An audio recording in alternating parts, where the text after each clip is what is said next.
Hello and welcome to TCG Buzz. This is definitely the first time we're recording this episode. Today we are talking about the many things that we see on Kickstarters for TCGs that, oh, they suck. They suck so much. And we are doing it in a fun bingo format.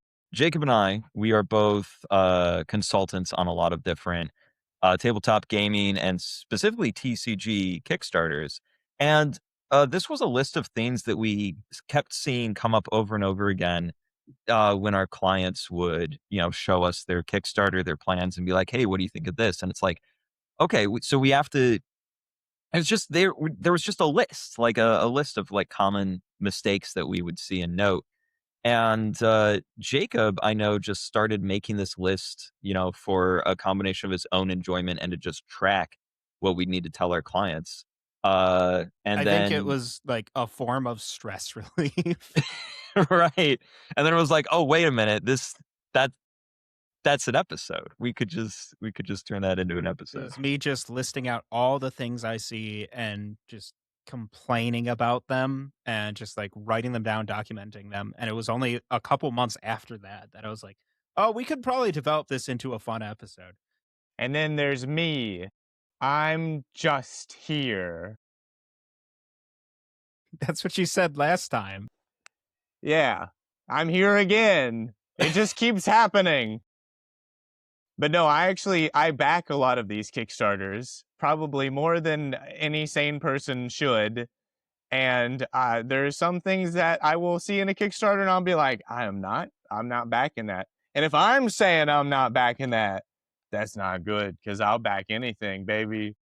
It got cards. I'm going to back it probably, except for if you do some of these things coming at you in the bingo. So, one quick disclaimer, this is somewhat just for fun. We are kind of serious in our critiques, but don't take this as like damning of any particular game. We're not out here trying to attack people necessarily. These are just things we have been frustrated for years that have kind of built and built, and now we've got a fun little outlet to express them. And I just want to say, doing one or two of the things on this list probably won't kill a game, kill a Kickstarter campaign. They're just things to be wary of if you're out there backing stuff. If you're seeing full bingos or blackouts from this list, maybe avoid that game. Right, exactly. And this is also a useful tool if you're new to this, you're a new developer. Kickstarter can be a really good tool to help you get started, figure out what is and isn't working.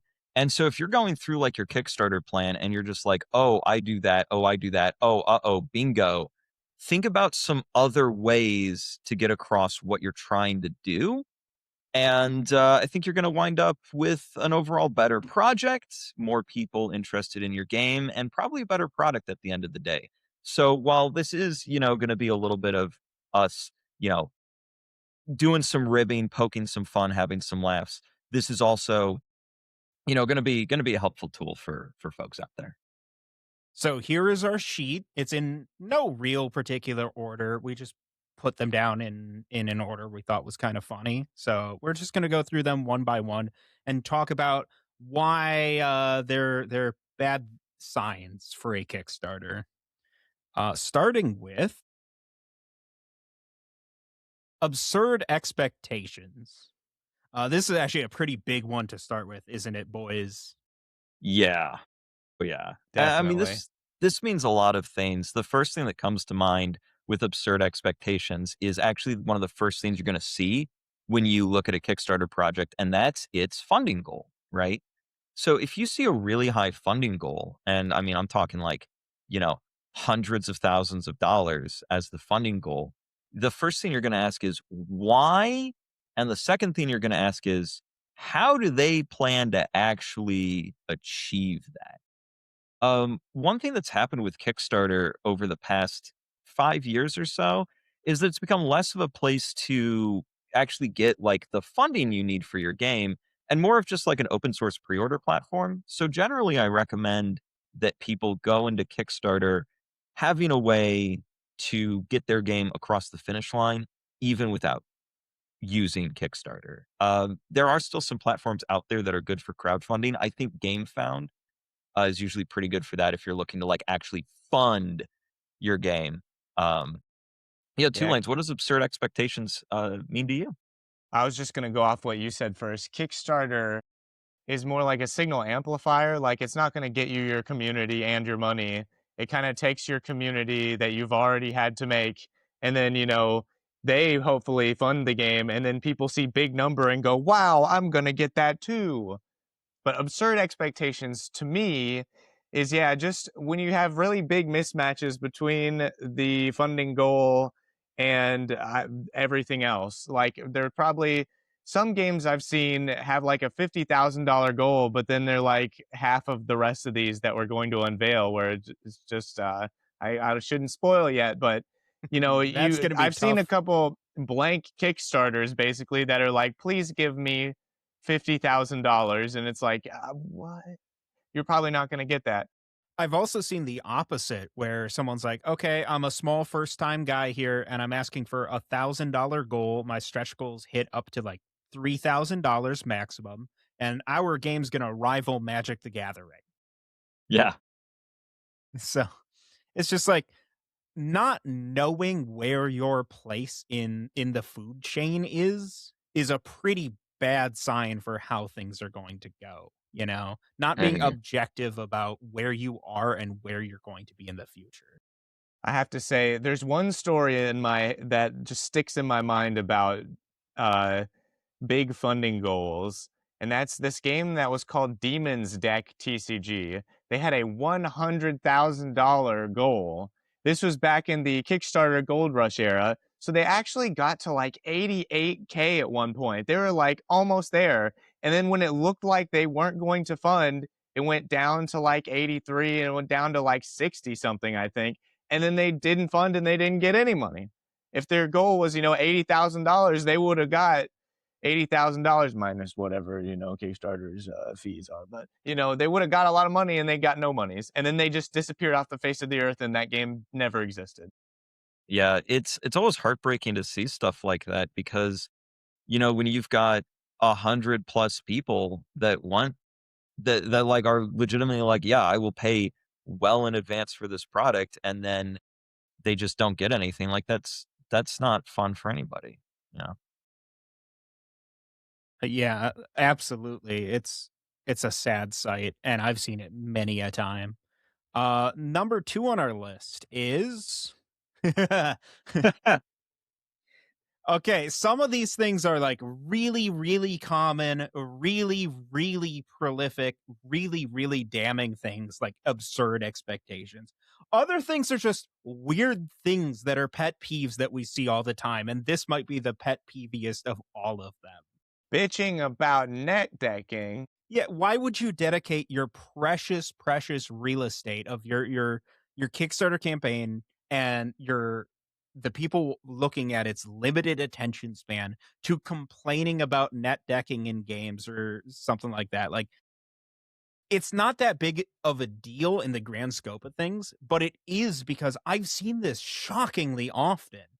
And, most of the games I've seen hit this bingo mark have hit a lot of the others. So maybe it's more just a sign of bad things to come, but there is a direct correlation between this specific odd trait and running a bad campaign.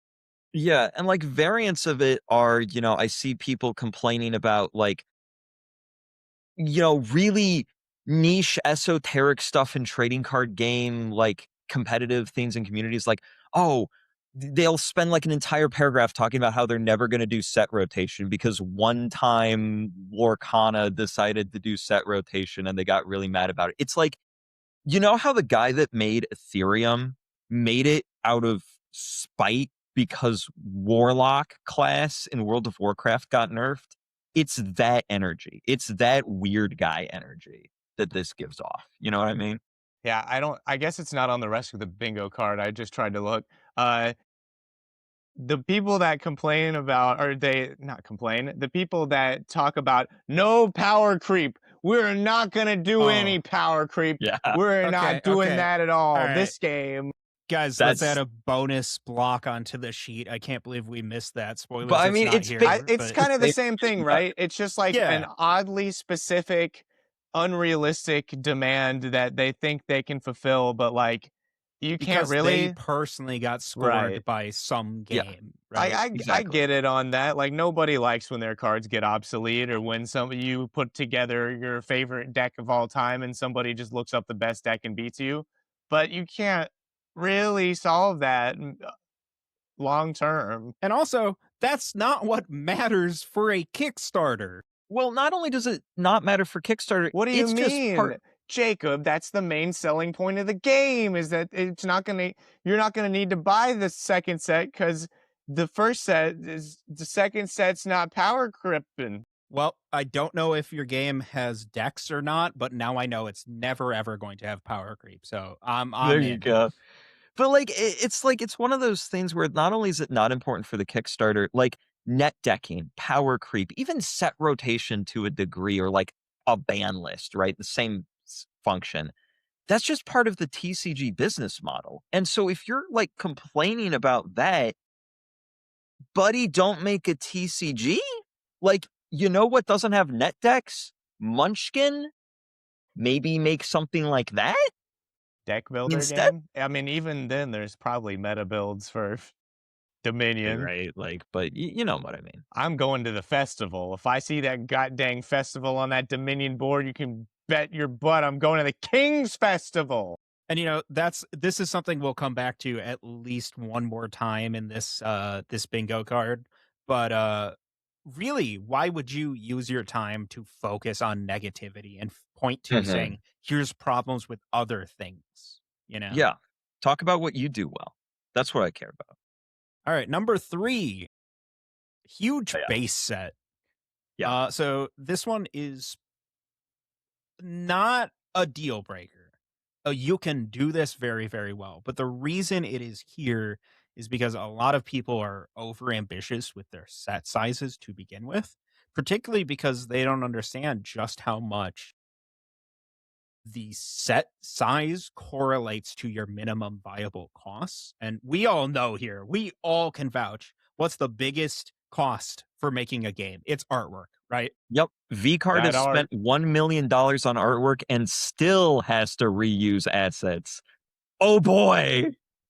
Maybe if they spent more than $0 on gameplay, they would be in a better spot. Maybe. But like, if we're talking like huge base set, first game that comes to mind, what a surprise, Speed Robo talking about V-Card is V-Card. I mean, they have like nearly 500 cards per set, which Oh my is, gosh. no, really, which What? is just it's too many What? damn cards. I was going to say sorcery, but Dude, damn. no, dude, V-Card makes sorcery look like baby numbers, like, it's crazy. So, like, if you're packing 500 cards into a set, here's another great example of a game that I actually like that ran into this exact problem, and it was Caster Chronicles.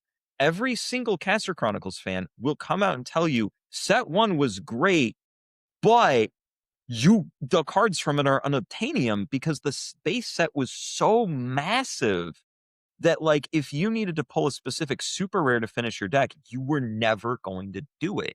And that's one of Hold the up, hold problems. up. They're coming for me, Speed. I gotta say something. Yeah. It's not the bad. Sorcery already had a bunch of money. They could make the base set 10 million cards. It's not a problem for them.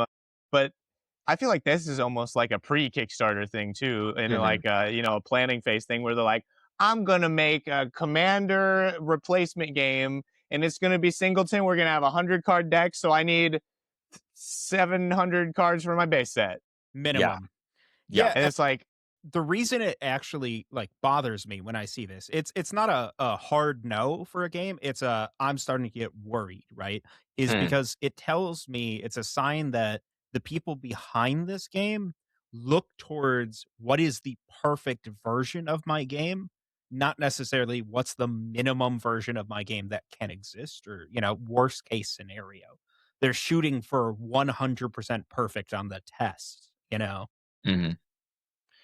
Yeah, I agree. And I'm also gonna, go to bat for sorcery. Last thing I want to say on this topic is I'm gonna go back to bat for sorcery on this because sorcery's got a weird, like, different kind of business model going where they're like, we're gonna do one set a year. And so if you do that, like, yeah, then basically you're putting like 3 booster sets into one essentially. And so like I think that works. So like yeah, I mean like I think sorcery is actually a good example of huge base set not being necessarily a problem. Right. We just said big base set, and I saw it in the background, and I'm like, I must point at sorcery, no matter if it makes any sense or not.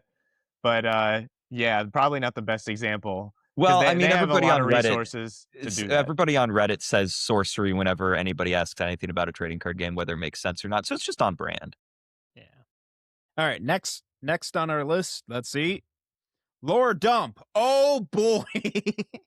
We need that that one meme sound of like the, you know, the one. I know the It's one. really juicy. Disclaimer, lore is a good thing to have. You should have some, right? Sometimes, yeah, it's cool, right? It can add some flavor and excitement to your game and getting people sucked into your world. But it shouldn't be 90% of your Kickstarter. Dude, all I'm gonna say on this is I'm gonna quote John Carmack, one of my favorite quotes of all time. Story in a game is like story in a porno. You expect it to be there, but it's not important. But Yeah. how they know about my world and the 7 factions I made that are really cool and stuff, and the king who is bad, and they need to get rid of him, but they can't get rid of him because of the magic system, and the magic system is really complicated. And I wrote 3 books about it that are also tied to this card game Kickstarter for some reason. So if you're funding the card game, you're funding my 3 books too. Yeah, like I have had clients that have hired me for work to help salvage their games, right? And you can vouch for this, right? I am sitting there in my head screaming to some of these people. There are just a few examples I can think of in my head that I'm not going to name, where I'm in my head screaming, just write a book, just write a book, just write a book, just write a book, just write a book, just write a book. I've literally told clients verbatim, "Hey man, you could you could just write a book. Doesn't have to be a game. The Just don't thing have to is, do this." I feel bad saying this because it could be taken the wrong way, but filling your Kickstarter with a bunch of your original lore about the 7 continents and how there are 7 elements each attached to each of the continents, and each one of them represents one of the vices of humanity, and they're all on Alaria Lala, the planetary body. Uh, that's the easy part. Yeah.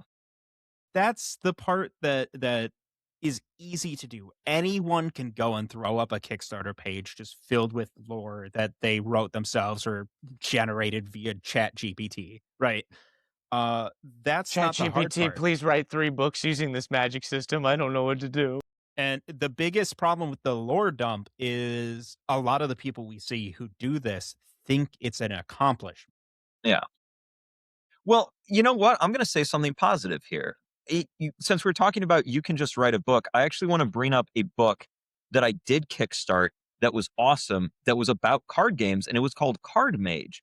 Like, go check out the Card Mage Kickstarter because it is literally a novel about card games. A guy had a card game and he said, I don't need to make this game. I'm just going to write a book about it. And even he didn't do the big lore dump. He was just like, this is why my novel is awesome. And this is why you want to buy it and read it. And I said, yes. Yes, I do. And I did. And the book's great. And you should go read Card Mage. It's awesome. Also, lore is like usually not a selling point to people. Like, nobody went to play Dark Souls because Lord Gwyn tried to link the flame and it's failing again. They got it because it looked cool, or it was sold on the it's hard thing. Yeah, Mhm. I got into Elden Ring because I learned you could do a Kamehameha. You definitely can do that. So, Fucking sick. that's a great example. Thank you for that. Next up, we have Obvious Clone. Again, this one's not going to sync your game on its own, and there are great examples. Let's go over here's what it doesn't apply to. It doesn't apply to like games that are like primal, right? Mhm. A game that's trying to bring back a classic. We are talking more, hi, did you like MetaZoo? We're meta 2. I guess meta 3 That's in this not a good case, right? example. Meta Yeah, 2 is a okay. completely Yeah, different wait, game wait, than wait. Meta 2. Wait, I kinda bungled it, didn't I, huh? You know what No, I but mean, like, though. but even visually, like if we're talking like obvious clone, this doesn't just apply to gameplay. Like I think that MetaZoo and the MetaZoo clones here are actually a good example because all of them do play different from MetaZoo because why would you ever mimic MetaZoo's gameplay? Holy fuck. Visually, you can just there are so many Kickstarter games out there, and I'm sorry to say, I'm kind of like exhausted with it where it's like Kensugi Mori, Kensugi Mori, it's just Kensugi. Ken Sugimori, watercolor, and so many of them hire the previous MetaZoo art team, and there's a lot of talented artists from that previous MetaZoo art team that I really like. But then the people that hire them are just like, yeah, but do MetaZoo, but again. And it's like, no, just let them do something different for once, please. I'm so tired. We're And hitting there's on so MetaZoo, but, like, I wanna point out MetaZoo's not even the worst example of this. It's maybe the most apparent because it's really obvious to spot them. But do you know how many times I've seen Kickstarters for games where I go, "Okay, so what actually sets you apart from Magic: The Gathering? I cannot tell." Dang, there was one last year that like they even had content creators do videos for it, and then it just didn't pop off. It just seemed like a Magic clone. And then at the end of their Kickstarter, where they're like, we should have said more in ways that made it different because I guess Magic, but I can play any card as a resource. Just isn't super thrilling. yeah. I mean, like that's I think the most obvious like mechanical clone is just it's Duel Magic, but I Masters. made it halfway into Duel Masters. Yeah, It is exactly. perfectly fine taking inspiration from other games. We've done an entire podcast episodes about how you should do that. It's great. That's not the problem here. The problem here is when you're directly trying to compete with a game and you never bothered to ask yourself, why would anyone play this over the thing I'm copying? You Yeah. know? Do you see Wizards Universe is beyond bad? Well, I actually think I have another because we brought up Primal. That's a good example of an obvious clone. But another one, and I was talking to Two Lanes about this earlier, is Fire Force TCG. It's made by TCG Co. And it's literally like it is a One Piece TCG clone. And One Piece is a TCG that's going on right now, so it's not a revival. But Fire Force has one real difference, and that's that your Dom cards boost how much damage your guys do rather than their power. And that alone is like enough little spice in there to go, ooh, yes, give me some of that. So, like, do that. If you're going to do a clone, please present why your thing should stand out. You Oh, know? there's a game I bring up all the time, probably not on camera, but Zombie World Order. It's basically just Duel Masters, but they made like two battle rows. Like if a unit dies, it doesn't die; it like goes to the second battle row, and it has to die a second time. But then you can like flip over your mana cards and put it back in the first row again, and it's just like that's such like a tiny little change, but like that changes everything. Yeah, dude, that's sick. Zombie, I need to play Zombie World Order, bro. That Zombie. game There's a looks tabletop simulator mod for it. hell yeah. It's also interesting because it was right before Bandai games became huge again, right? Yeah, yeah. Sorry, we are getting off track. We have a lot of them to go through. All right, let's I, just do the next one. Let's I do the next felt one. I felt the tangent building, and I'm like, no. Yeah, let's do the next one. Well, hey, we were still on. It was we almost went off topic. Almost there. Yeah. Tons Uh, of planned future sets listed. This to me is kind of like in the same ballpark as the huge base set, where it's like you've got a creator. It kind of it's this to me kind of is like a combo of like the lore dump and the huge base set, where you've got somebody that's like, I've created 15 years of content for my game, and oh, look at it all. It's all gonna happen. And it's like, hey man, maybe what you should do first is like get your first set released. yeah.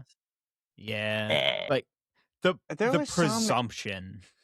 there was some HTCG level game where they were trying to make and test like 15 sets before they released any of them. And they were on Yeah. like set 9 or 10. I wish I could remember what that was. If somebody in the comments, even if it's me, I know somebody that knows what it's called. I'm gonna figure out what that game was and see what happened to it. But Yeah, I feel like this one to me like isn't a huge deal unless it's like I've already planned out 15 years of game. Then it's like what? I mean, once Like, you get your game into the hands of a lot more people, unexpected things will start to happen because you'll have so mhm. many more tested, you know, games than you ever had testing.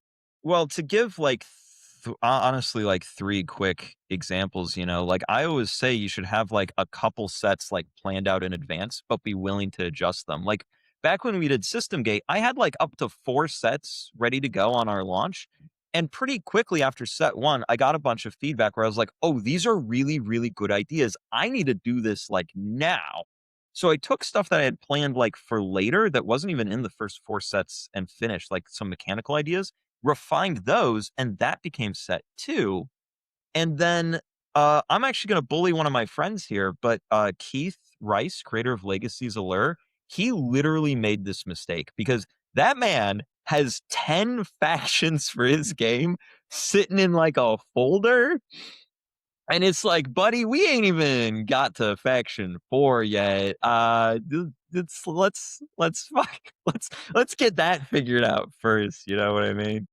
4 sets definitely, like, a couple sets in advance, because then you can test to see if anything in the first set is really super broken by the time you have enough stuff to have multiple sets. That's a Mhm. great idea. 15 years, not a good idea. Yeah, it's okay to tease a little about the future.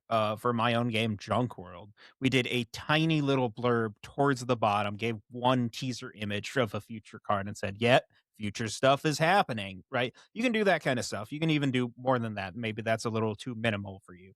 But like a lot of the things on this list, it's about balance, and I see certain games go way far in the wrong direction. Next. Next. Next, All next, right. No, graphics. Oh, the text dump. Hopefully it's not a lore dump. dude. It can be, It but can't. It's happened before. Like the immediate like, oh hell nah for me when I see a Kickstarter is if it's all like the the the eye bleed Kickstarter light mode, white background, black text, and all of it is just like the outline of a novel. And then at the end, One it's like, one run-on paragraph. yeah, just don't. So we're just. It is put that back in the oven. No. there's no better way to show you are not ready yet. It is not the most like detailed way to show you're not ready yet, but it's the most easily apparent. It's just like, oh, okay. I don't have to read a word of your Kickstarter to understand this is going nowhere. I Yeah. want click Kickstarter link and see pretty picture, and then I back. Yeah, people like pictures. And you can have plain text in your Kickstarters. I do that a lot. Like, I do that a lot. Like, people will make, like, pretty graphics for their stretch goals. I'm a lazy POS, and I just am like, "Plain text for my stretch goal list, please."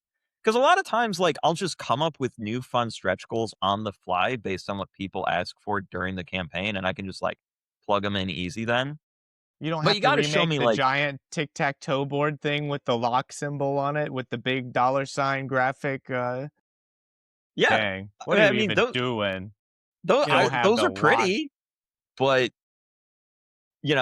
like, there's a balance, you know what I mean? Like, there's a balance. You don't have to go crazy with the graphics, but at least show me, like, what the Something. cards look like, man, you know? Yeah, Show me a that's the card. best when it's a card game and there's no cards Yeah. on Right. the page. People are visual learners, and there have been so many studies that show that people see colors and images and process them far before they do with words. Mhm, And we know that Kickstarter, more than anything, is a platform of first impressions, right? mhm. So if you're going to bungle that fundamental first impression, uh-oh. Yeah, it's a problem. And, like, it's not hard. Like, graphic design is not my passion, right? It is not where I feel comfortable. But I made this bingo sheet myself. Yeah, Like, I I don't like, know. put I in the think graphic work to design have is your something to passion. present, you know? You know, I will say graphic design is my passion and I'm bad at it, but you know, we get her done. Next. Oh God. FOMO. We're never reprinting any card ever. Oh, Wonders of the First. We got God. Tom Felton on set too, baby. By our Wonders of the First, we're never reprinting. You gotta get the FOMO to 1/1 signed artwork. That's AI art. Yeah, man, this is if like bitching about net decking was Jacob's pet peeve, this is mine. Again, I get that there's a crowd that this works for. I get that there's people that really, really like all this stuff, but I'm here to play game. And when I see the guy presenting me with an alleged game to play, and the only thing they talk about is how much money I can flip it for in the future, and how, oh, when you buy the toy, don't open the box. You have to keep it sealed inside an acrylic case, and then get that case graded by some shady grading company that isn't even like PSA or Beckett or whatever, and then it'll be worth $1 billion in the future. I'm immediately like, so you aren't making a game then? I'm out.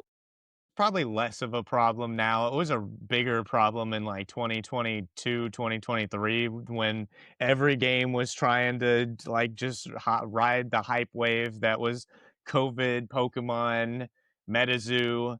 They're just like, well, we can be really valuable too. Get our Riddle 66 cryptic card. It'll be worth a God. lot of moo. I just saw one yesterday where their big tagline. This was like a Instagram ad or something. Mhm. There's a social media ad I saw, and their tagline was "Get it now. We're only making 250 boxes." Yeah. I didn't know what the name of the game was. Was this I for a didn't know. TCG? Yes, it was for a TCG, a new one, right? And their first message to me was, "We're making super limited supply." Gross. Uh, Gross. Again, a little bit of FOMO. It's like a cherry on top of a sundae. If you have some exclusive items to offer just to Kickstarter backers, if you're doing a limited Like a print flipped run, color variant, inverted version of 9 Omens on Kickstarter right now, unless oh my Jacob takes too god, long to edit this video and then doesn't come out by then. you put me at a In which case, deadline. Oh they no. just cut it out, cut this part out of the video, cut. Yeah, like I like a little bit of fun collectability. You know, like Super Battlemon was doing exclusive playmats in their Kickstarter, and I'm like, that's rad. Sign me up. They You know? shoot when and this one that's happening right Yeah, now. this one that's happening right now. Oh Because shoot, as a I don't store think I have a owner, playmat for that No game. more deadlines for me. well, I as a store owner was like, "Hey, Q, can I order the playmat?" And he's like, "You can order everything that's in the Kickstarter except the playmat. That's exclusive to the Kickstarter." And I was like, "Guess I'm putting in 2 orders then, baby."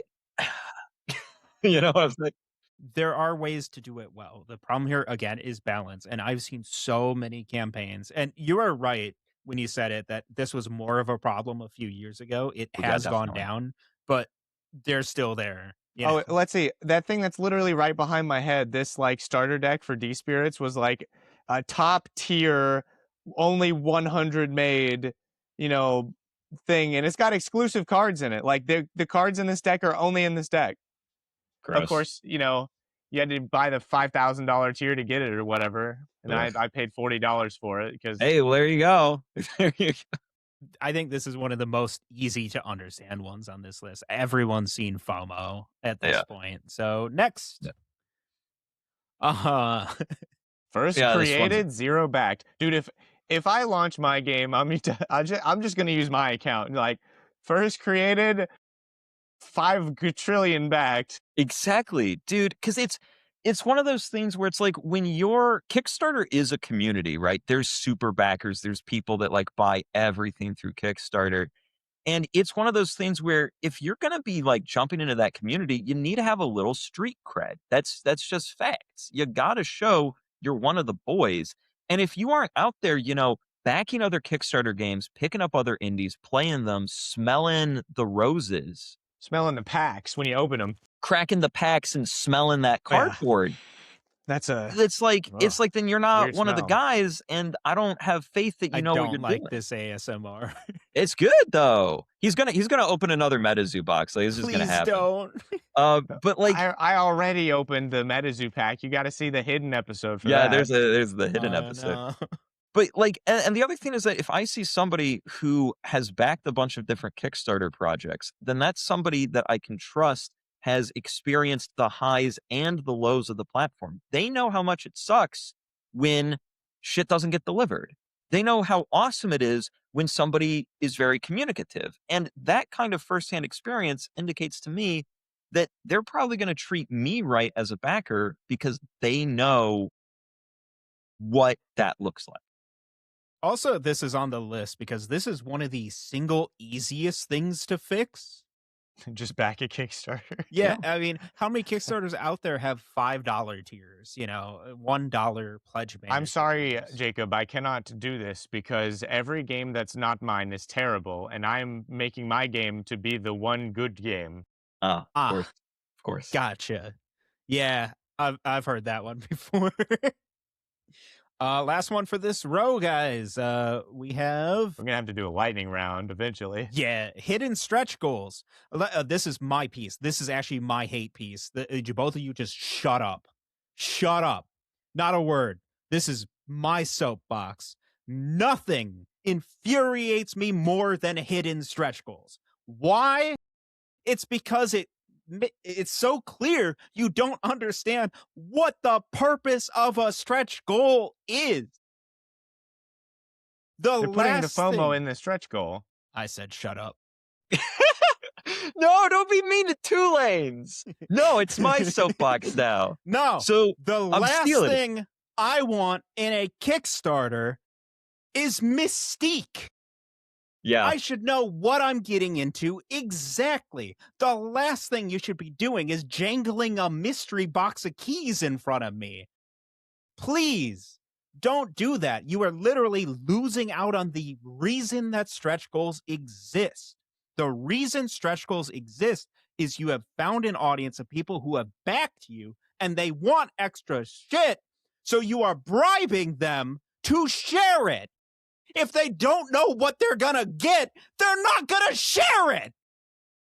Yeah. Sorry, I'm done. No, that's pretty much it. Like, and the other thing that just kind of, so as a guy that makes a lot of Kickstarters, the other thing that you have to think about with hidden stretch goals is you're literally just like adding more work for yourself for not much benefit. You know what I mean? Two Lanes is gone. You bullied him. You bullied him off the fucking podcast. Good job, Jacob. He deserved it. No, he didn't. He deserved nothing.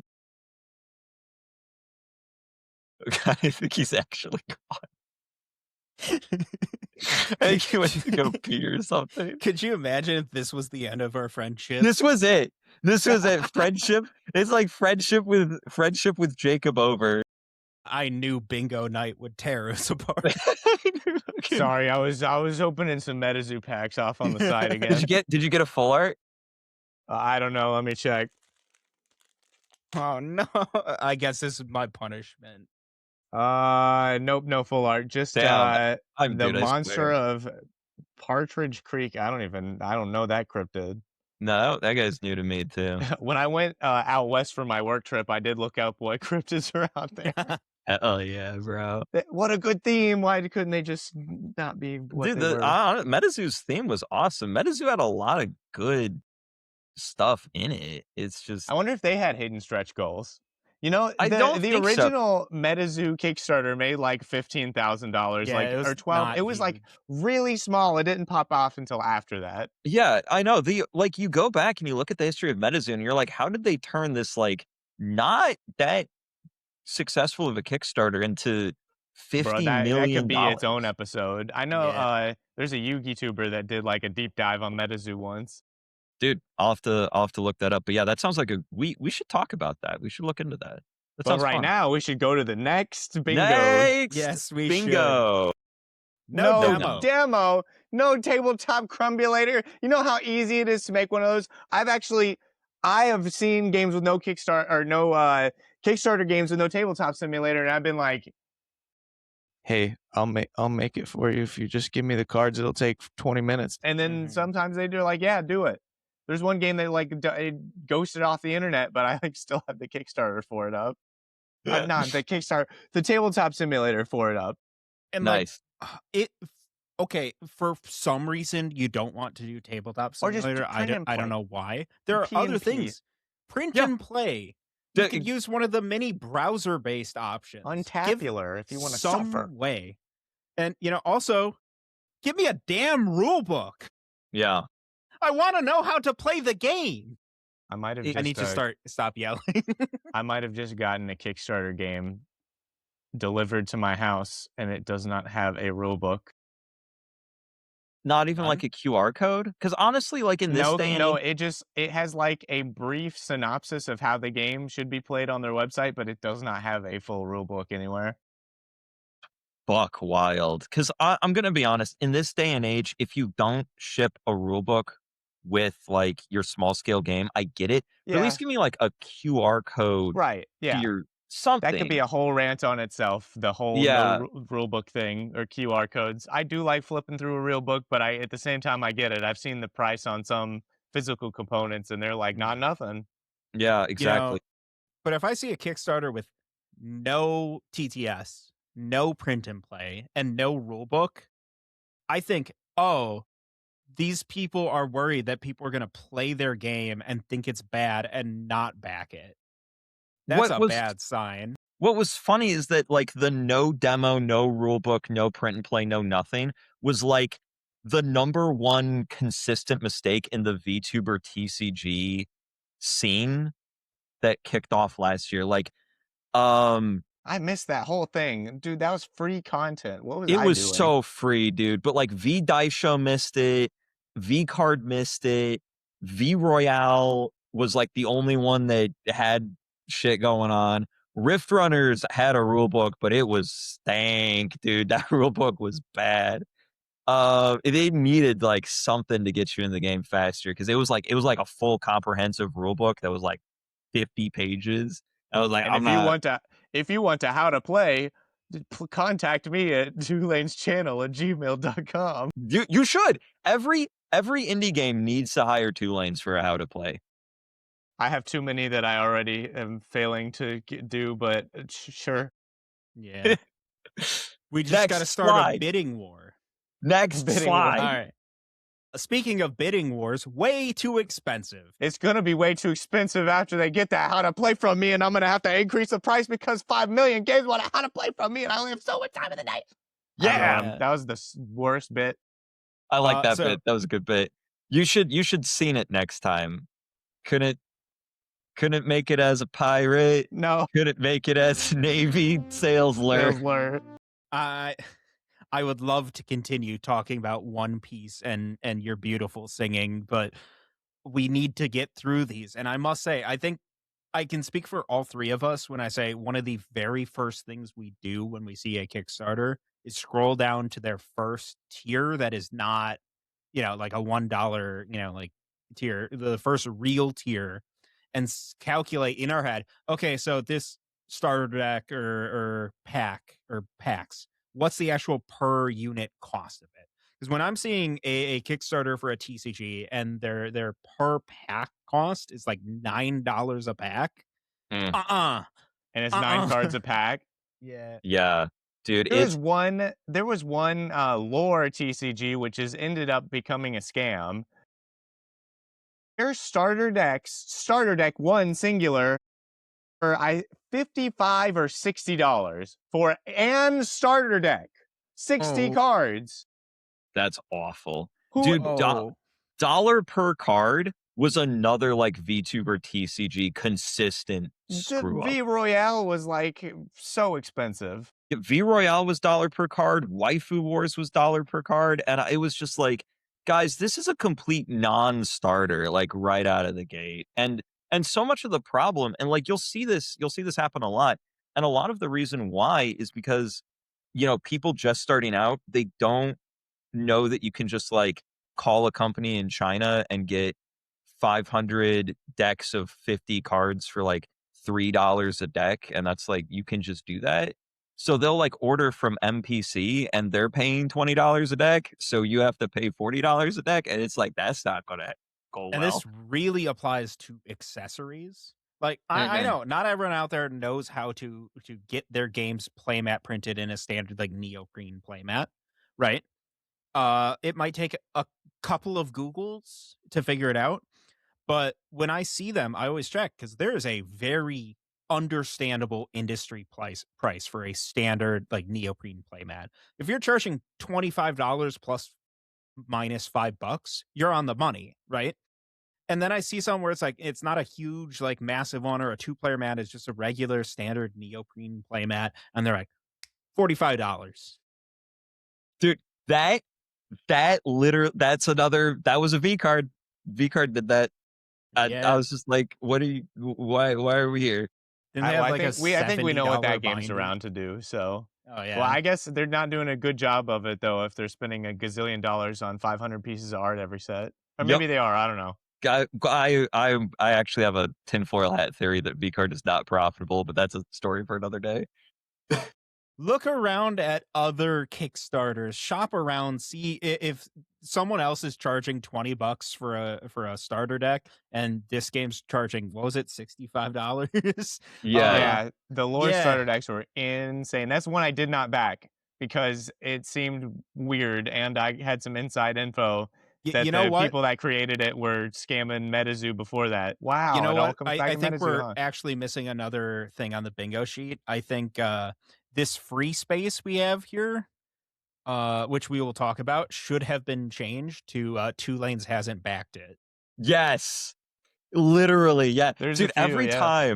every time I see a new Kickstarter TCG, my immediate thing that I do is I scroll down through the like rewards and I'm just like, okay, if Two Lanes has backed this, this one's probably gonna be okay. And if he backs it at like a high level, I'm definitely gonna like I I know that also this is good. I also play Find the Skeleton. Find the skeleton. But no, this is our free space, and I was just being cute with it. So this is Buzzword City. You know, unique, immersive, innovative. If you're looking more Easy to like a learn, corporate PowerPoint, hard to master. Easy to learn, hard to master, strategic gameplay, and then doesn't tell you how the gameplay It's works. like chess. It's strategic like chess. this isn't just a game; it's a lifestyle. Yeah, all that kind of stuff. And I'll say this, um, the reason why this is the free space, and I stand by this, is because I think every single Kickstarter I have ever made personally, or consulted on, or was a supporting role member in, everything, all of them. This applies to just You all of it. gotta. You just gotta. Yeah. We're we're poking at it, but I feel like you gotta. Yeah, Exactly. but some games definitely go a little overboard with that. Yeah, Well, there's I too think much. in the homemade trading card server, there was one game that was like it was a fine game, but their marketing was so funny. I think we have it on like 2 stickers for the server. There's like they were like playing. He's like, I love to play cards and move them around strategically, and like that's just a sticker we have on the server. I love that.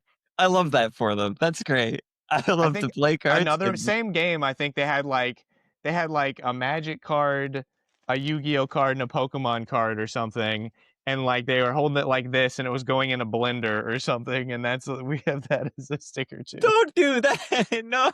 We put all the best card games together. Oh, that's a good one. We took all the best elements of every Mhm. card game and put them together.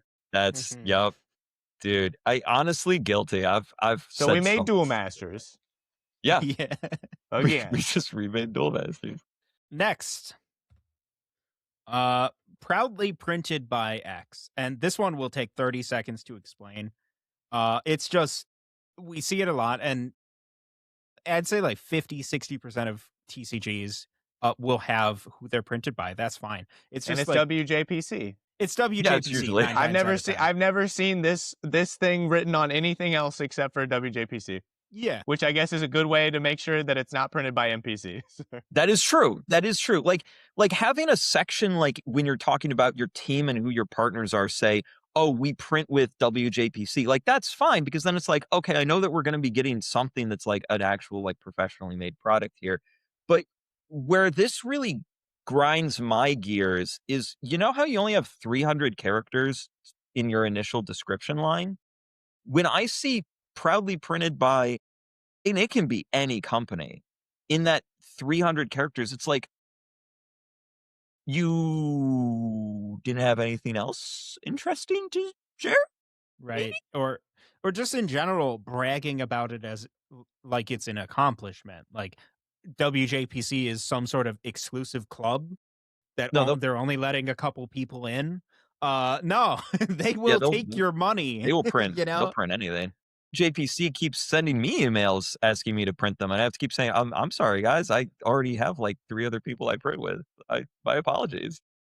Like, it is not a brag. Please don't use it as that. You can use it as validation to say, "Okay, we do have our shit together," but don't treat it like it's a glowing badge of accomplishment, you Yeah. know? And it's cool to show off, like, what I like, actually, like, doing this in a positive way is if you already have, like, your samples in from WJPC or, like, Gameland You or just show Long them off. Pack, right? Showing those off is awesome. I love seeing that. Neuroscape, they had the most ballin' like sample cards I've ever seen. Mhm. They already just like, we already know who we're printing with. It's all shiny and good. I'm like, damn. Yep. Yep. Neuroscape is, like, shows how you can do that well. Because I totally agree with that. I think Neuroscape was even, a WJPC last I checked. I just assume every indie game is Yeah, it's a a fair bet. It's a WJPC. fair bet. But I say I know this one is. I know Shardbugs is. Yep. I know Primal wasn't initially, and then they turned into WJPC. I don't know about it. Yeah. Super Battlemon, I think, is? They're industry standard. You know, it's like someone bragging about their car having a steering wheel, Yeah, right. Yeah. you Exactly. know? Our car features I got a Toyota though, guys. our It's a Toyota. Nobody has that. our new car proudly featuring brakes. uh Next on our list, large cash prizes. This could be in an episode of its own, and we've talked about this Oh, before, so we won't yeah. go into too much detail about it. But speaking specifically for a Kickstarter, it's scary to see. Yeah, we're gonna need your help raising $100,000 so we can make our dreams come true. Also, we're gonna be giving out $200,000. Right, exactly, like, the math's not mathin'. When you're going to a crowdfunding platform and you're like, "We need this money to make this happen," and then you're also like, "Oh, yeah, but we just have 20 grand in the back pocket to do as a prize pool." It's like, "Well, then what do you need my what? What's going on here?" Yeah. Yeah, cash prizes. You could have a whole episode on that by themselves. Their history with other games like Versus System or uh, Battle Spirit Saga. Battle And Spirit then Saga. yeah. Architect's my favorite classic one. It's not a physical card game, but, like, Argent Saga. Argent Saga. Oh yeah, that was their whole man. Yeah, that put That that was on the Argent list of Saga's things to do. Yeah, dude, that was Argent Saga's whole shtick, and, as a guy who worked on that game once, I was just like, "Oh, well, we gotta be making money on the Circuit series, right?" And my coworker at the time, he was just like, "Oh, yeah, no, the Circuit series has never been profitable," and I was just like, "Oh. Oh god. Uh-oh. Uh-oh." If you want to see us do a dedicated episode on that discussion, let us know. I mean, we've done a couple of little bits on it in other episodes, but never That'd be gave a it a good one to full. like actually research because I know there's some games that have done that in the past. Yeah, and there's, like, I can also think of some examples where, like, the cash prizes have worked out. Flesh and Blood has done it. The Magic Pro circuit, everybody knows the Magic Pro circuit. And Pro Play Games is out there that's kind of like taken ARG's crown as, like, the sort of like cash prize card game circuit. Because Pro Play does cash prize, right? I don't know. I think it depends on the I game, don't right? play Yeah, I mean, games yeah, competitively but anymore. But you're talking about Flesh and Blood and stuff, but you know what Flesh and Blood didn't do? They didn't run a Kickstarter and advertise, guys, in 3 years we're gonna have a robust tournament circuit with hundreds of thousands of dollars in cash prizes. that's You true. know. That is Ne- true. Next up, zero backers. Oh, Here's the thing. Couldn't even get his mom to back. No, like I have said it a lot in previous episodes and previous discussions. In my big like marketing episode I did, which isn't on this channel, I'll have to link it.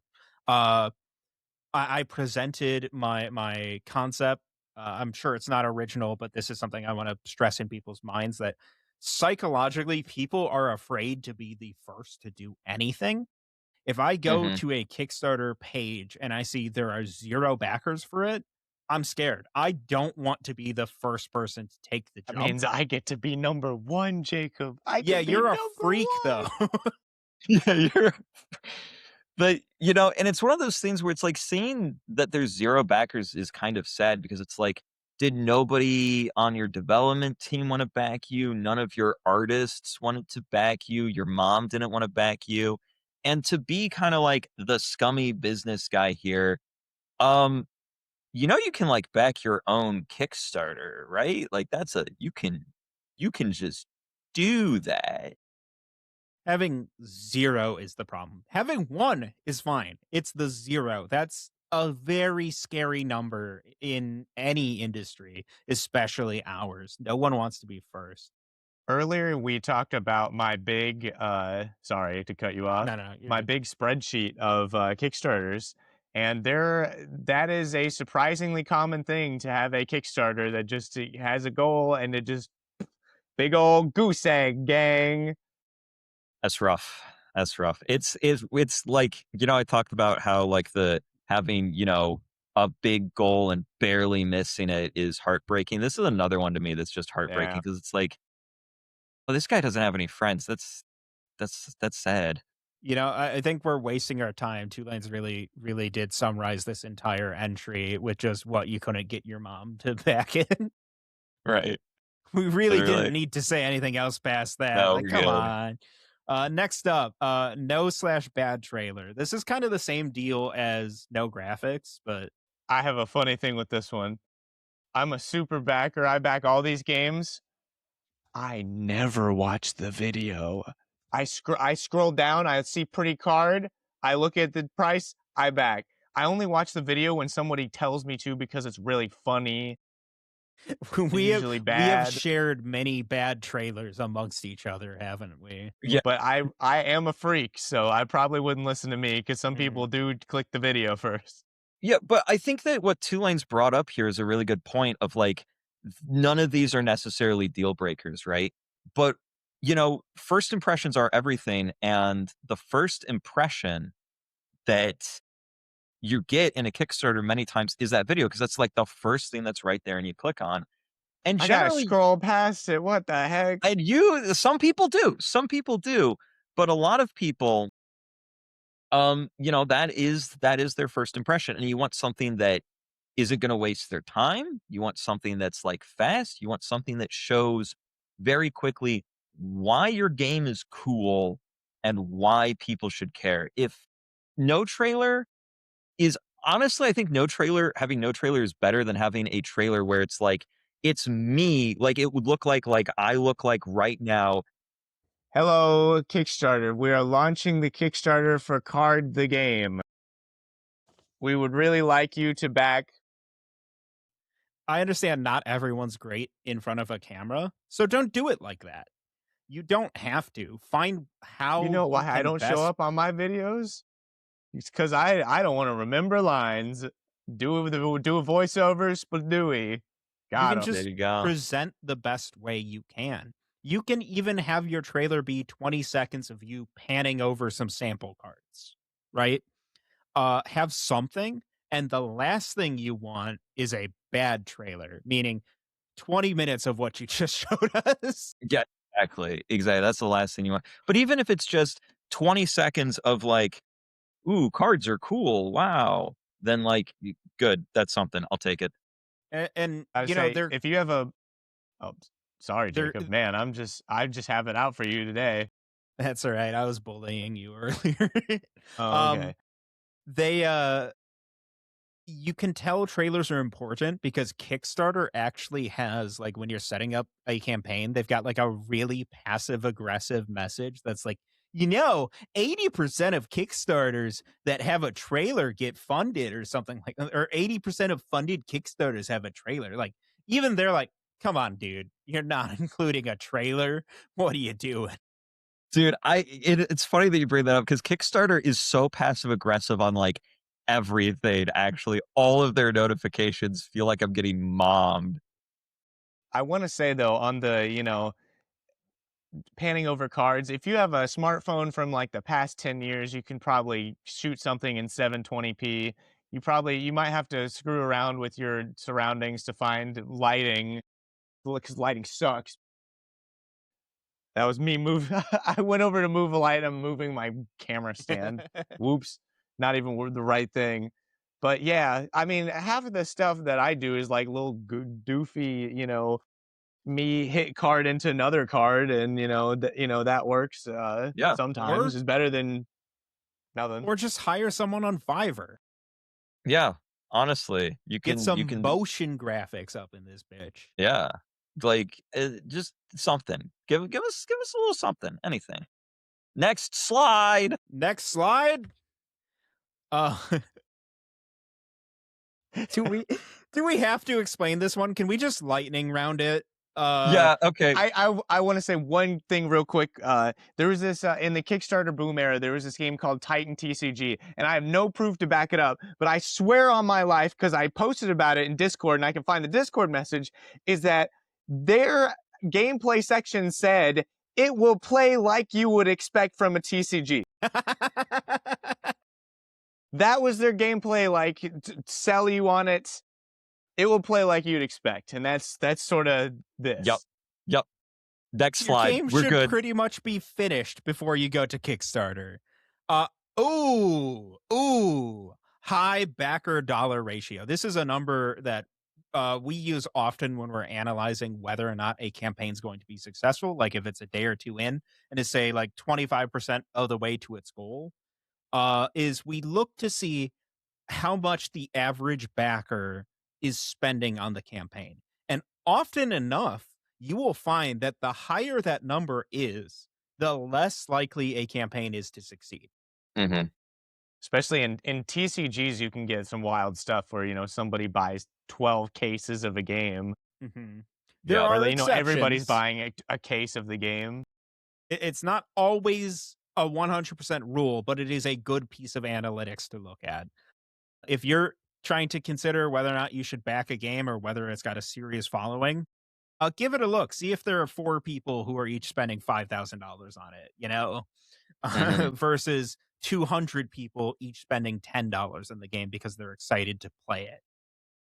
It is a useful thing, and if anything you take away from this, it's probably that one. Use it as a tool.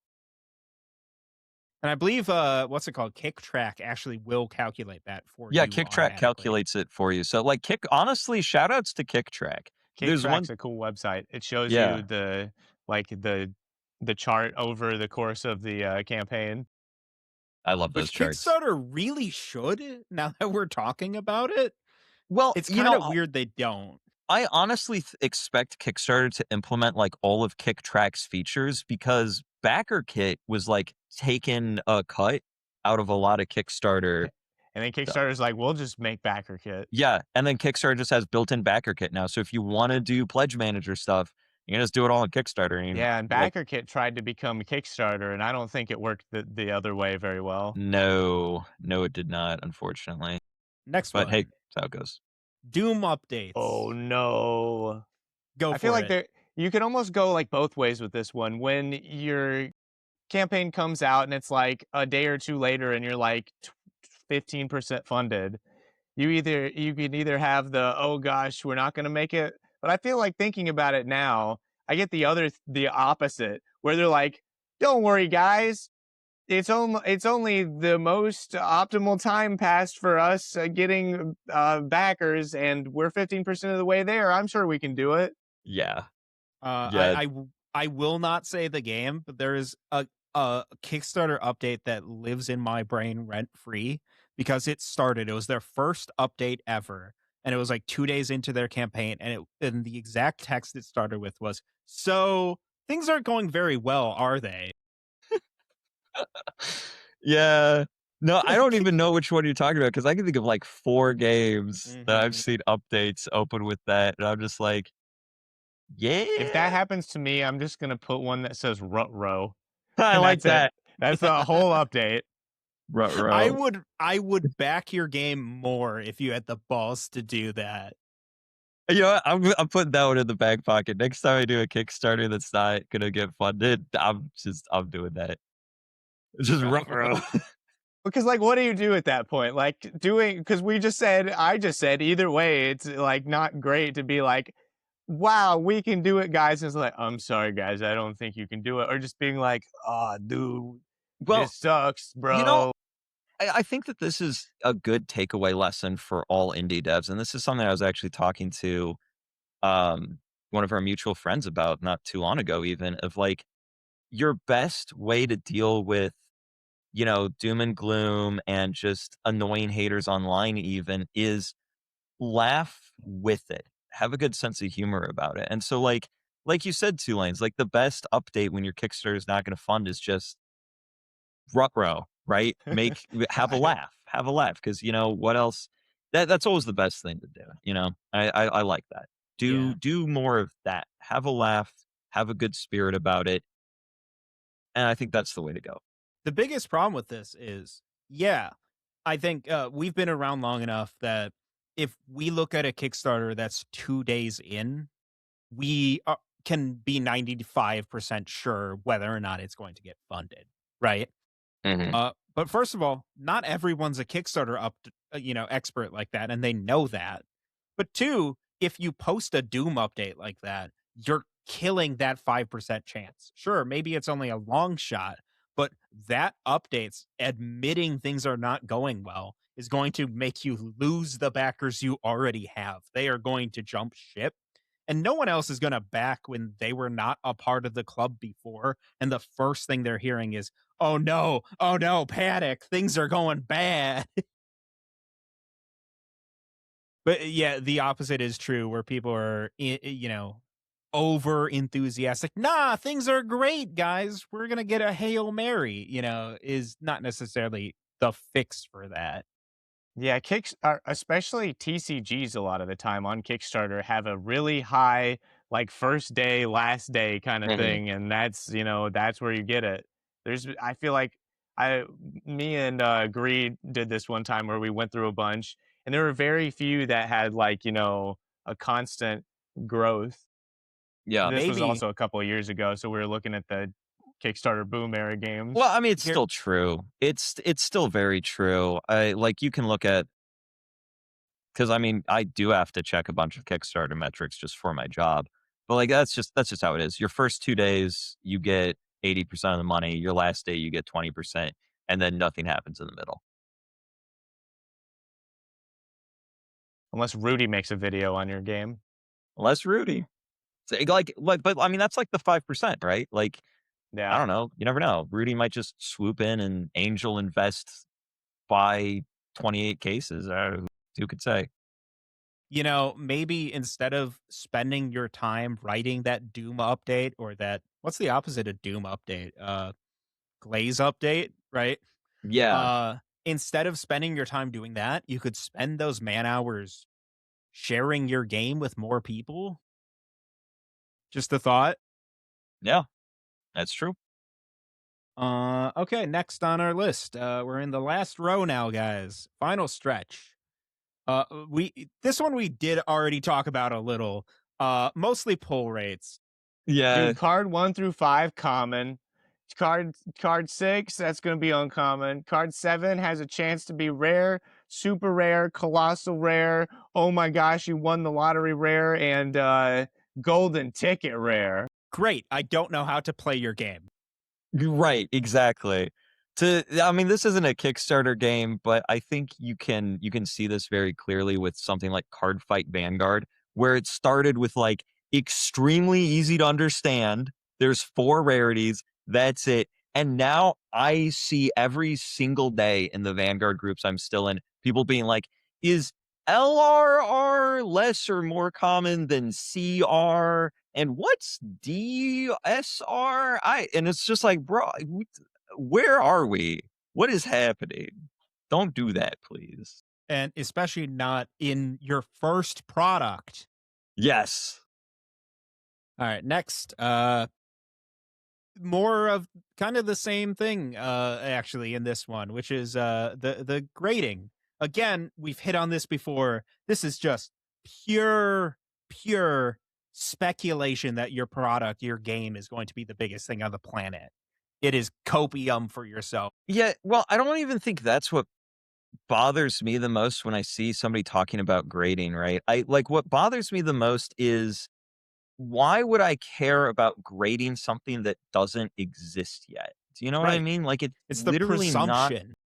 yeah, it's literally not a thing that I have in my hand.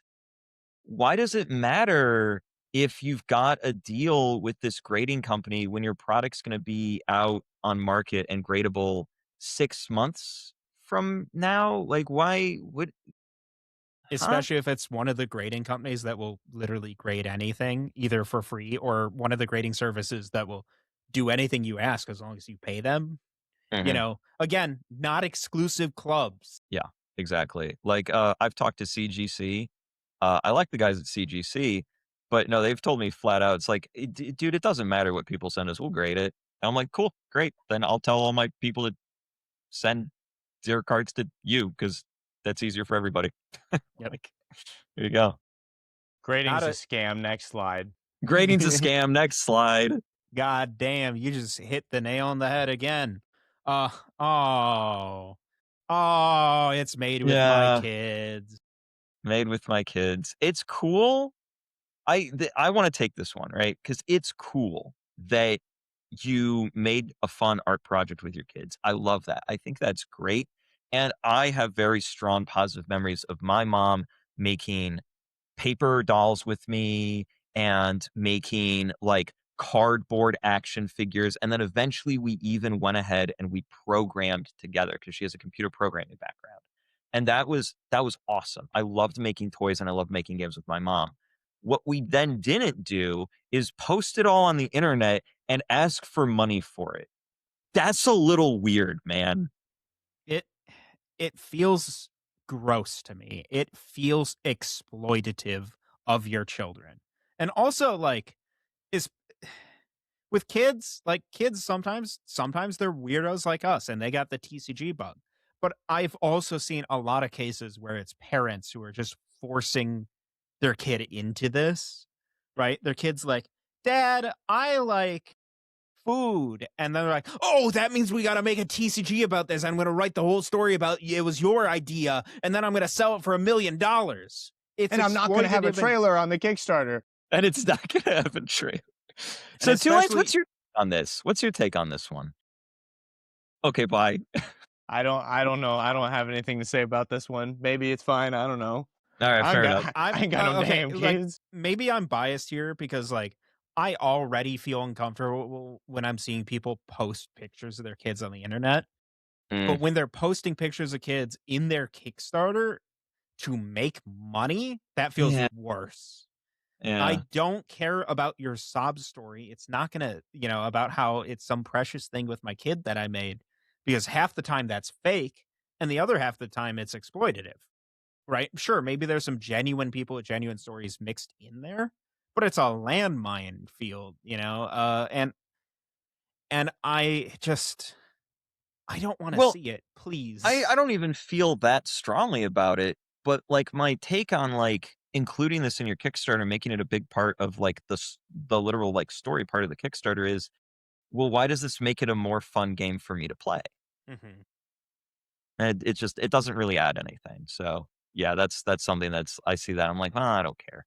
The Yeah. end user cares not how the hot dog was made, only that it is scrumptious and they're guzzle. Yeah, What the what I want to whatever I word want I to was trying to guzzle say. some glizzies. I don't care that your kid made the hot dog. Let me guzzle the glizzy. I don't care that well, actually, I do care if Wait, you're hold as on. Don't yeah, don't take I that out of do care context. if your 12-year-old kid is Flip. running the kitchen in the Chinese food restaurant. Please don't, Yeah, actually. exactly. I don't care. I was trying to take the kids out of the entire equation, and somehow we got back to it in the We worst got back way. to it. Sorry. Failed campaigns from the same game. Oh boy! And my big chart of Kickstarters, there's some that show up 3 times. Show up a lot. This is one that I'm guilty of as well. A great example is Necromancers. The first Kickstarter really did not go well at all. But I really liked the game. I really liked the guy who made it, Caleb. And I said, well, how about we give this another shot? Right. And so that's when I stepped in and I helped out and we managed to make the second one work. So it's not like a guaranteed, big, huge red flag death sentence or anything. But when you see like what I think this really hammers home is that when there's no change between the Kickstarter, it's just Yeah. That's what I was gonna say. I was like, this is fine, but like when you see the Kickstarter just basically get reposted and Mhm, something didn't work to not fund, so something should probably be done. exactly. Didn't Universe of Legends have a Kickstarter that didn't go well and their new one Yep, got funded? yep, Yeah, got yeah, Yeah. funded. that's the one. It Yep. ended today. Oh, Yeah. I think I must. Oh, shoot. Okay, I think I missed Well, backing today that. when we filmed this.